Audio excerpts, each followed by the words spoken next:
전화나 메신저, 인터넷 등을 이용해 개인정보를 빼내고 자금을 편취하는 수법을 들어 전자금융사기라고 합니다. 흔히 알고 있는 보이스피싱과 파밍이 여기에 해당되는데요. 국내에서 2006년 5월에 최초로 발생한 이후 현재까지 누적 집계된 피해액만 무려 1조 원 이상이라고 합니다. 갈수록 다양하게 진화하는 전자금융사기와 그 예방법에 대해서 지금 비즈톡톡에서 알아봅니다. 여러분은 얼마나 많은 불법 사금융 전화 혹은 문자를 받고 있나요? 편리함을 장점으로 한 전자금융은 시간이 갈수록 그 비중이 확대되면서 피해액도 급증하는 추세. 접속했는데 최근 230억 원대 신종 파밍과 관련한 대규모 금융 사기단이 적발되는데요. 코인 기분이 드실 겁니다. 이뿐 아니라 역발상 피싱 또는 판박이 사이트와 같은 지능적인 스미싱까지 늘면서 각별한 주의를 요하고 있습니다. 과거 보이스피싱 수법은 좀 어눌한 조선족 말투를 사용했기 때문에 조금만 주의를 하면은 수사기관이나 이제 금융기관 직원이 아니라는 걸 알 수 있었는데 최근에는 대부업체에서 대출 상담원을 했던 경력을 가진 사람들이 외국인들이 해외 콜센터로 유입을 돼서 범행을 하고 있습니다. 말투나 사용하는 표현 자체가 정교하고 특히 이제 금융권에 근무했던 경험을 살려서 전문적인 금융용어를 섞어서 쓰기 때문에 전화를 받으신 분들 입장에서는 잘 대처하기가 어려운 경우가 많이 있습니다. 전체 금융 사기 중에서도 가장 큰 비중을 차지하는 보이스피싱. 작년 한 해 검찰, 경찰이 사칭하는 보이스피싱이 전체의 61%로 가장 많았는데요. 그냥 끊어버리는 경우가 제일 많은 것 같아요. 아예 모르는 번호는 그냥 거의 안 받고 있거든요. 몰랐죠. 모르고 놀랬죠. 그걸 놀래가지고 그랬는데 나중에 이제 우리 아저씨가 그건 그런 것이니까 신경 쓰지 말아 해가지고. 연령대별 보이스피싱에 대한 반응과 대응법도 차이를 보였습니다. 지점으로 가서 20대, 30대의 젊은 층들은요 취업을 빙자하거나 혹은 이제 여자분들의 경우는 검찰이나 금감원 직원을 사칭한 그런 보이스피싱 많이 당하고요.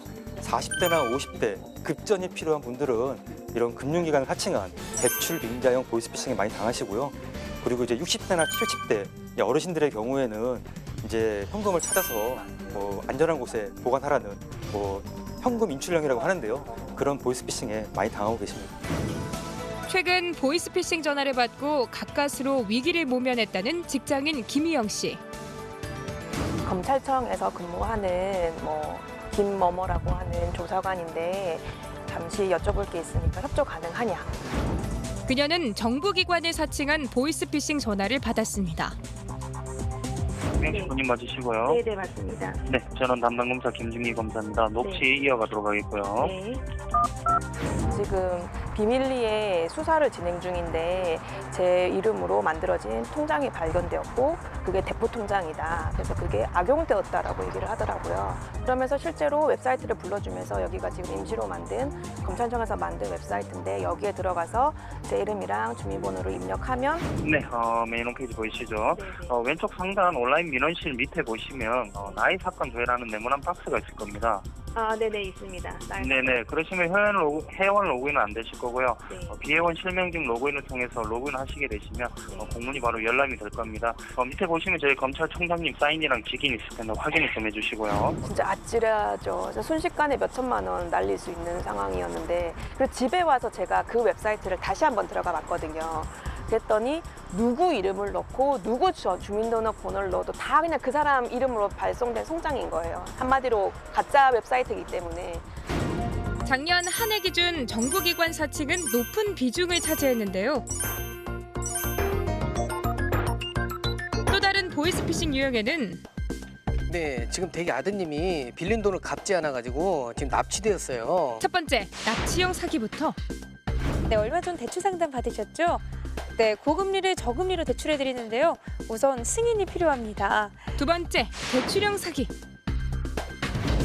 이외에도 취업빙자형 사기 등 유형도 매우 다양합니다. 예상에서 만드는 확인 절차일 뿐이에요. 제가 보는 게 아니라 그 금융감독원하고 전산 연결해서 보내드리는 거예요. 보이스피싱이 의심되면 반드시 녹취를 하고 금융감독원이나 경찰에 적극적인 신고가 중요한데요. 예, 그렇게 해주세요. 최근 성문 분석을 통한 사기범의 목소리를 찾는 방법이 생겼다고 해서 국립과학수사연구원을 찾아가 봤습니다. 그렇게 말씀하지 마시고요. 네, 성문 분석이 어떠한 원리로 범인을 잡을 수 있을까요? 최근에 이제 도입되고 있는 것들은 인공지능을 활용하는 방법들이 있습니다. 인공지능을 적용을 했을 때는 같은 단어가 아니라도 분석을 하게 되는 거죠. 이를테면 안녕하십니까와 반갑습니다를 기존의 방법으로는 분석하는 데 좀 제약이 있었지만 인공지능을 활용하게 되는 경우는 분석을 할 수가 있습니다. 아주 극단적인 예로 한국어를 말한 사람이 중국어를 발음했다든지 이런 경우도 가능하게 될 수가 있죠. 네, 그렇다면 실제로 얼마나 많은 범죄 분석 결과를 가지고 계실까요? 최근에 금융감독원과의 공동 업무 협약을 통해서 이루어진 자료들인데요. 약 900점의 자료에 대해서 분석을 한 결과를 가지고 있습니다. 900점이라면은 900여 건의 신고 자료를 말씀하시는 네, 거죠? 네네네. 범준 씨도 실험에 참여해봤습니다. 이혜솔 씨, 지금 빨리 입금을 하셔야 됩니다. 지금 급하니까 빨리 입금하세요. 예솔아, 밥 먹었어? 아, 진짜? 인공지능을 활용해 사람별 목소리의 특징을 추출해 비교 분석하는 성문 분석 기법. 그 결과가 궁금한데요.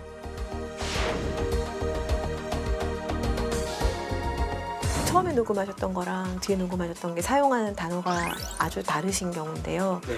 사실 이런 경우는 워낙 유명하신 분이라 목소리를 듣기만 해도 저도 그렇지만은 다른 시청자분들이 금방 동일인이라고 아실 수는 있지만 실제 단편적으로 그 목소리가 동일인이라고 확인할 수는 굉장히 어렵거든요. 그렇죠. 네, 굉장히 어려운 경우인데 이 경우는 지금 저희 인공지능 시스템을 적용해서 돌려보면은 동일인의 가능성이 있는 걸로 확인이 되거든요.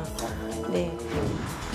최근 정부에서 6월부터 7월 2달간 불법 사금융 집중 신고 기간으로 정하고 금융감독원과 범금융권이 공동으로 강력 대응에 나섰는데요. 이곳은 금융감독원 내 불법 사금융 신고 접수센터. 하루 평균 700여 건의 전화가 온다고 합니다.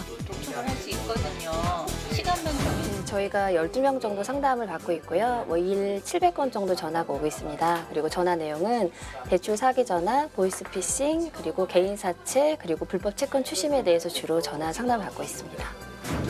실제 피해자가 늘면서 2012년 국내 은행권 최초로 자체적으로 전화 사기 전담팀을 운영하는 곳도 생겨났습니다.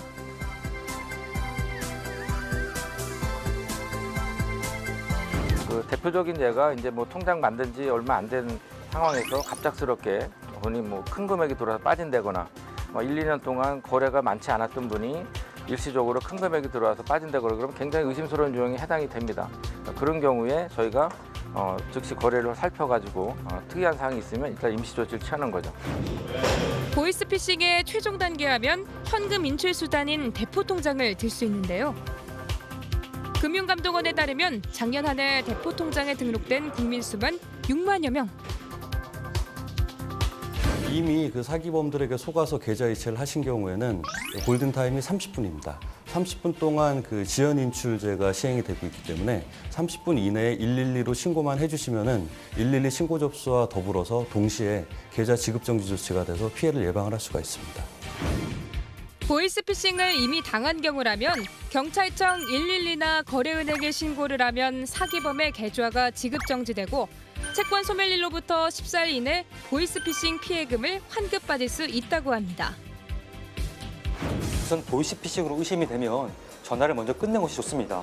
그리고 자녀를 납치했다고 하면 주변 지인에게 자녀가 안전한 곳이 있는지 확인을 하셔야 하고요. 그 검찰이나 금융감독원 직원을 사칭한다면 해당 기관으로 전화를 하셔서 사실 여부를 확인을 해야 되고 대출을 권유하는 전화나 문자 메시지를 받으셨다면요. 전화로 상담하기보다는 해당 금융기관에 직접 방문을 하셔서 대출 상담을 받는 것이 좋습니다.